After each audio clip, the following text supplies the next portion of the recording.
We've got our eye on a potential client who is a perfect fit for our services. We've been chatting with them now for a while, hoping to build a long-term partnership, but we've hit a bit of a snag. The client isn't able to commit to working with us, not because they don't want to, but because they're emotionally attached to their current financial advisor and life insurance agent. Even though the client admits that their current advisor may not be the best fit, their family ties and long history make it tough for them to switch. It's a sticky situation. The client's relationship with their current advisor goes way back, over 50 years. So even though the client knows that this advisor is constantly trying to sell them stuff, even contracts that don't fit their needs, they're still loyal. The client and I got along great, but he says he can't work with me as long as his old advisor is still around.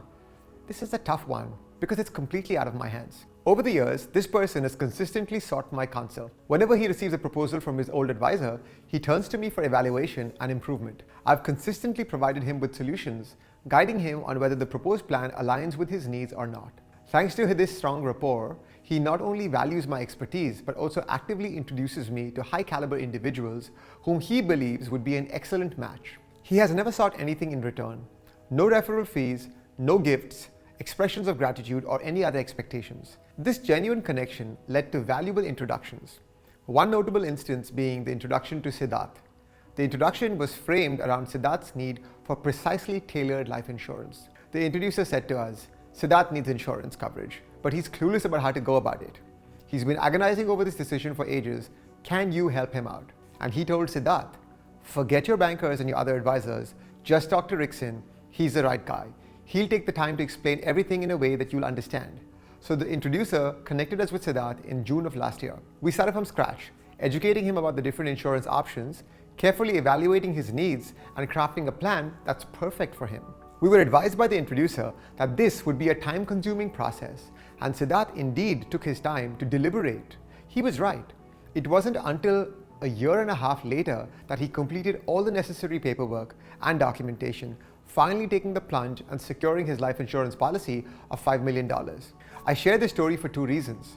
First, it highlights the importance of building trust and rapport with clients, rather than treating every interaction as a mere transaction.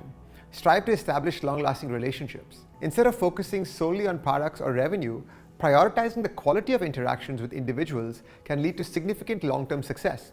The potential revenue generated from this relationship could be substantial and ongoing. Second, by dedicating time to thoroughly understand Siddarth's needs and preferences, we established a level of trust that extended beyond his specific transaction. This resulted in Siddarth consulting us before purchasing a similar insurance contract for his brother in Singapore too, another $5 million policy. This commitment to building genuine connections has not only contributed to the growth of my business, but as an individual too. It is the difference between a short-term, transactional mindset and a long-game player's approach.